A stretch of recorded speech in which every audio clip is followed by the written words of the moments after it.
Hello बच्चों, आज हम क्लास 12 फिजिक्स के चैप्टर नंबर 2 स्थिर वैद्युत विभव तथा धारिता के मोस्ट इम्पॉर्टेंट न्यूमेरिकल्स को देखने वाले हैं। आज इसका पार्ट नंबर 3 है और जिसने इसका पार्ट 1 और 2 नहीं देखा तो वो हमारे चैनल पर जाकर देख सकते हैं। तो हमारा न्यूमेरिकल नंबर 7 है कि दो संधारित्र जिनकी धारिताएं क्रमशः 20 माइक्रोफैरड तथा 30 माइक्रोफैरड है, श्रेणी क्रम में जुड़े हैं तो उनकी तुल्य धारिता क्या होगी। तो बच्चों, अगर हमारे श्रेणी क्रम में जुड़े हैं धारिता तो उसका सूत्र होता है कि 1/c बराबर 1/c1 प्लस 1/c2 के। ठीक है, तो इसमें हमें c1 दे रखा है 20 माइक्रोफैरड और c2 दे रखा है 30 माइक्रोफैरड के। ठीक है, तो अब इस c1 की जगह आ जाएगा 20 और c2 की जगह आ जाएगा 30। अब हमें 1/20 और 1/30 का एलसीएम लेना है, तो हमें ऐसी संख्या लेनी है जिससे ये दोनों आपस में कट जाएं। तो इसका एलसीएम आया 60।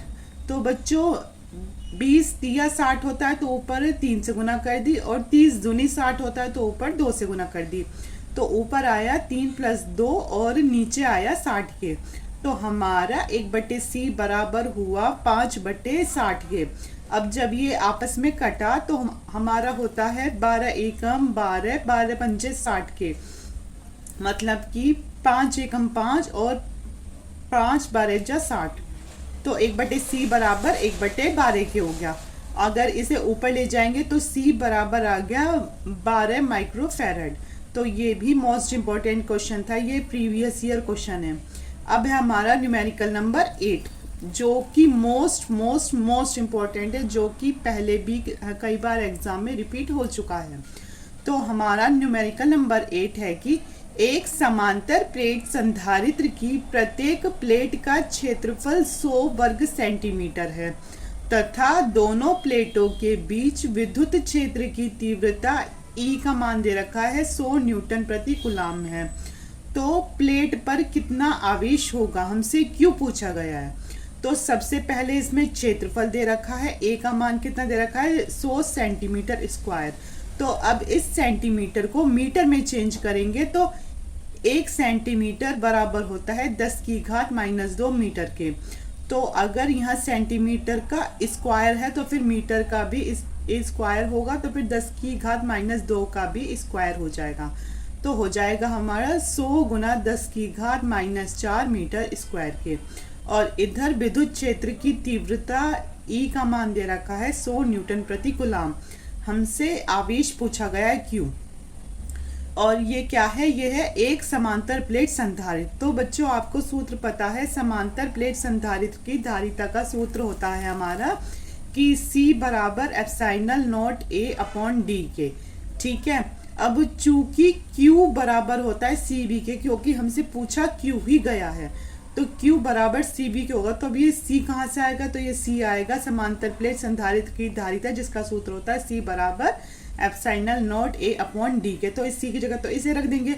अब इसमें फिर ये कहाँ से आएगा V, तो ये आएगा हमारा एक सूत्र होता है E बराबर V/d के।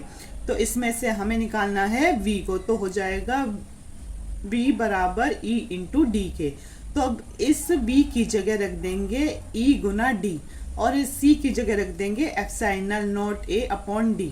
तो हमारा Q बराबर होगा बच्चों, तो ये आपस में कट जाएंगे D से D। तो हमारा बचता है Q बराबर E × ε0A के।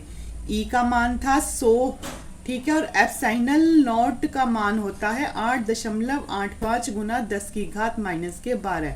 ε0 का मान होता है ये, तो इसकी जगह इसका मान रख दिया। और A का मान अभी देखा था आपने कि था हमारा 100 × 10⁻⁴। तो अब इस 100 की 100 में गुना कर देंगे तो ये हमारा आ जाएगा क्या है 10⁻⁴ है, और ये क्या है 10⁻⁻4 है। तो इन्हें एक साथ लिखकर आपस में काट देंगे तो हमारा फिर ये बचता है बस कि 8.85 × 10⁻⁻12, जो कि यही इसका आंसर होगा। तो हमारा आंसर होगा Q बराबर 8.85 × 10⁻⁻12 कूलम के। तो इस क्वेश्चन को अगर आपको अभी समझ नहीं आया, एक बार और देख लेना, पर इसे अच्छे से तैयार कर लेना क्योंकि ये मोस्ट इम्पॉर्टेंट है, प्रीवियस ईयर कई बार पूछा गया है। तो क्या पता ये इस साल आप ही के सेट में हो, तो इसे भी अच्छे से तैयार कर लेना। अब हमारा न्यूमेरिकल नंबर 9 है, जो कि मोस्ट इम्पॉर्टेंट न्यूमेरिकल है क्योंकि ये एग्जाम में कई बार रिपीट हो चुका है। तो न्यूमेरिकल है कि एक समांतर प्लेट वायु संधारित्र की धारिता 18 पिकोफैरड है। यदि प्लेटों के बीच की दूरी घटाकर 2/3 कर दी जाए तथा उनके बीच परावैद्युतांक 3 का कोई पदार्थ भर दिया जाए, तब संधारित्र की धारिता क्या होगी। तो आपको इसमें लिखना है सबसे पहले कि समांतर प्लेट वायु संधारित्र की धारिता का सूत्र होता है C बराबर K epsilon naught A upon D। लेकिन हवा के लिए या फिर वायु के लिए, निर्वात के लिए K का मान 1 होता है, तो इसीलिए इधर K नहीं लिखा, तो हो जाएगा C बराबर epsilon naught A upon D के।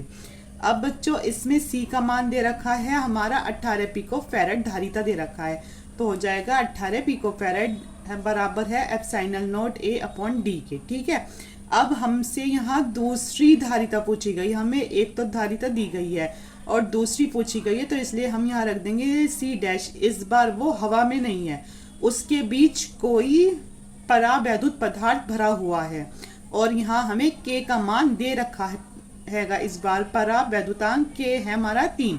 ठीक है, तो इस वाले सूत्र में हम K लगा देंगे। उसमें था वायु में, इसीलिए K था 1, नहीं लगाया, लेकिन इसमें तो लगाना पड़ेगा। तो हो जाएगा हमारा C डैश बराबर K epsilon naught A upon D।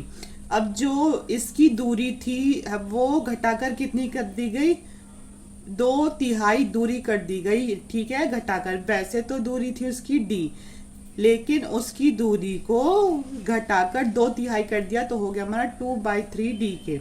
और K का मान दे रखा है 3 और हमसे ये C डैश ही पूछा है, C डैश बराबर क्वेश्चन मार्क। तो हम लिखेंगे कि C डैश बराबर K की जगह 3 गुना एप्सिलॉन नॉट A अपॉन, और इस D की जगह आ जाएगा 2/3 D के। ठीक है, अब ये हमारा ऊपर जाएगा, तो हो जाएगा C डैश बराबर 3/9/2 गुना epsilon naught A upon D।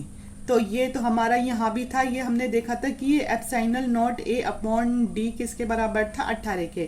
तो इस पूरी की जगह हम रख देंगे यहाँ 18, तो हो जाएगा हमारा 9/2 गुना 18। अब इस 18 को इस 2 से काट देंगे, तो आ जाएगा हमारा 9। ठीक है, और इसकी आपस में गुना करेंगे तो हो जाएगा C डैश बराबर 81 पिकोफैरड। तो ये थे हमारे मोस्ट इम्पॉर्टेंट न्यूमेरिकल। और अगर आपको हमारी वीडियो ज़रा भी हेल्पफुल लगी हो तो आप हमारे चैनल को सब्सक्राइब कर लेना। Thank you.